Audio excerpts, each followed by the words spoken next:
الرحمن الرحیم مولا صلی وسلم دائما ابدا علی حبیبک خیر الخلق کلہم۔ خالق کائنات نے قرآن پاک کے اندر ارشاد فرمایا قل سیروا فی الارض۔ تو اس آیت مبارکہ کے تحت میں ایک دو باتیں اپنے سامعین اور ناظرین کے گوشے گزار کرنا چاہتا ہوں۔ ربیع الابرار شریف کے حوالے سے گفتگو کہ حضرت سلطان اللہ عارفین سلطان باہو رحمۃ اللہ علیہ نے بھی فرمایا تھا کہ بغداد شہر دی کی یہ نشانی اونچیاں لمبیاں چیراں ہوں۔ بغداد سے شروع کرتے ہیں، بغداد شریف سے، پھر ایک دو باتیں عرض کرنی ہیں آپ حضرات کے سامنے۔ ربیع الابرار کے اندر لکھا ہے کہ بغداد شریف کو منصور نے 146 ہجری میں نئے سرے سے آباد کیا۔ اس کا نام دارالسلام اور قبۃ الاسلام رکھا۔ شہروں میں بغداد شریف کی ایسی ہی شان ہے جیسا اللہ کے بندوں میں استاد کا مقام ہوتا ہے۔ بغداد کی آب و ہوا دیگر ممالک کی آب و ہوا سے زیادہ سکون بخش اور روح پرور غذائیت سے بھری ہوئی وہاں کی نسیم میں صبح سب سے زیادہ لطیف اور پانی ہر پانی سے عمدہ اور شیریں باشندگان بغداد اہل زمین والوں پر بہ نسبت ملائکہ کے لقب سے ملقب۔ منصور نے جب اسے جدید طریقہ سے آباد کرنا چاہا تو کسریٰ کے محلات کو منہدم کرنے کا اس نے ارادہ کر لیا، جو بغداد شہر سے 1 میل کی دوری پر واقع تھے۔ اسے کہا گیا یہ اسلام کے غلبہ کی علامت ہے، اسے قائم رہنے دو تاکہ آئندہ لوگوں کے لیے اسلام کی عظمت کا سکہ ان کے دلوں پر بیٹھ جائے اور سمجھ جائیں کہ یہ حضور نبی اکرم صلی اللہ علیہ وسلم کے جانثاروں کا کارنامہ ہے۔ یوں بھی کہ وہاں حضرت علی المرتضیٰ نے نماز ادا بھی کی ہے اور اس لیے بطور یادگار رہنے دیا جائے، نیز اس کے گرانے اور برباد کرنے پر جو مال و دولت خرچ ہو وہ بجائے نفع کے نقصان پر دلالت کرے گا۔ چنانچہ منصور نے کسریٰ کے محلات کو گرانے کا ارادہ چھوڑ دیا، تاہم اب تھوڑے سے نشان باقی ہیں۔ اس کے خصوصی محلوں کا طول 100 گز تھا۔ نبی کریم صلی اللہ علیہ وسلم کی ولادت بسعادت کے وقت اس محل کے 14 مینار جو زمین بوس ہوئے تھے۔ تو یہ تھا بغداد شریف کے بارے میں۔ اب جو دوسرے شہر ہیں اللہ تبارک و تعالیٰ کے پاکیزہ بندوں کے جو شہر ہیں یا ویسے جو زمین پر شہر آباد ہوئے ہیں ان کے اوپر صرف ایک دو باتیں عرض کرنی آپ حضرات کے سامنے، انشاءاللہ العزیز آپ دعاؤں سے نوازیں گے۔ اب اوصاف سماعت کر لیں شہروں کے، اور اس کے بعد میں اللہ کے محبوب شہر آپ حضرات کے سامنے اور محبوب بستیاں آباد جو اللہ تبارک و تعالیٰ کے محبوب ہیں ان کا ذکر مختصر کروں گا آپ حضرات کے سامنے۔ مکۃ المکرمہ اور مدینہ المنورہ کے اوصاف کسی پر چھپے نہیں ہیں، اسی وجہ سے مدینہ کا نام طابہ یا طیبہ رکھا گیا، کیونکہ جس نے اس شہر میں قیام کیا اس نے عمدہ خوشبو پائی اور اس میں عمدہ خوشبوئیں پھیلتی ہیں، اس میں جزامی نہیں پایا جاتا اور نہ ہی اس کے اندر طاعون اور دجال داخل ہو سکے گا۔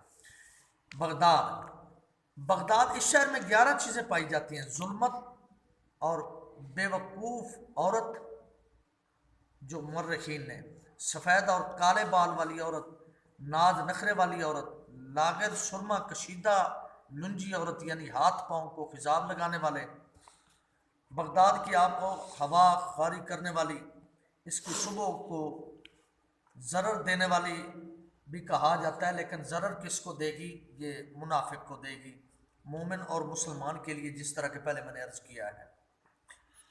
اس کے تاجر، یہ پہلے کی بات کر رہا ہوں جو اسلام لانے سے پہلے کی جو باتیں ہیں۔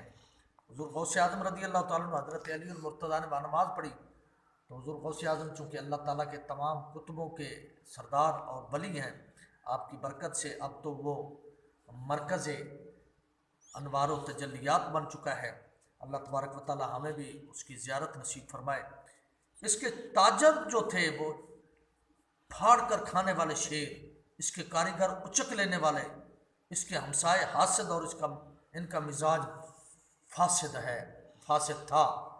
تو اب الحمدللہ وہاں محبتیں بانٹی جاتی ہیں، تاجر امانت دار اور بہت اچھے لوگ یہ ساری کی ساری ایک ولی کی کرامت اور ولی کے قدموں کا صدقہ ہے جو یہ یکسر اس کا الٹ ہو گیا ہے۔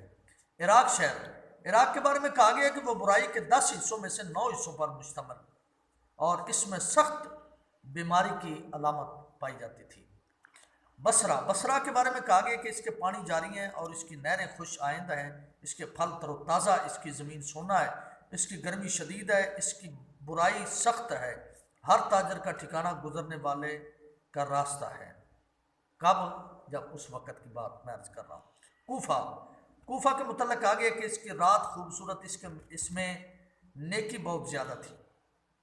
شام کے متعلق کہا گیا کہ شام عورتوں کے درمیان اس دلہن کی طرح ہے جو اللہ تعالیٰ کی نافرمانی میں لوگوں سے زیادہ مخلوق کی اطاعت گزار ہے۔ خراسان، اس کے بارے میں کہا گیا کہ اس کا پانی جامد اور اس کا دشمن کوشاں اور سرکش ہے، اس کا ڈر زیادہ اور شر سخت ہے۔ کرمان، اگر اس کی گھاس کم ہو تو لوگ ضائع ہو جائیں گے، اگر زیادہ ہو جائے تو لوگ بھوکے رہیں۔ اصفہان، یہ بڑی شاہراہ کے کج ہونے والا اور اس کی گھاس زعفران ہے، اس کی مکھیاں شہد کی مکھیاں ہیں۔ نہامد، اس کی مٹی زعفران ہے، اس کی دیواریں شہد اور اس کے پھل خرمے ہیں۔ ہندوستان، اس کے پہاڑ طاقتور، اس کے دریا موتی ہیں اور اس کے درخت اور اس کے پتے عطر ہیں۔ اللہ اکبر کبیرہ۔ قزوین کا رہائشی آرام سے، یمنی جنون سے، وسطے کا رہنے والا غفلت سے، بصرہ اور کوفہ کا رہائشی جھوٹ سے، بغداد کا باشندہ عقل کی تباہی، خارزم کا رہنے والا نالیکی اور کنجوسی سے، طبرستان کا رہائشی عقل کی تیزی سے اور ہمدان کا باشندہ حماقت سے خالی نہیں ہو سکتا تھا۔ لیکن اللہ تبارک و تعالیٰ نے ولیوں کے تصدق سے اب ان شہروں کو ایسی برکت سے بھر دیا ہے کہ اس وقت جناب اللہ تبارک و تعالیٰ کا کرم ہے ان بستیوں پر۔ اب آخری بات کرتے ہیں اللہ تبارک و تعالیٰ کے جو محبوب شہر ہیں۔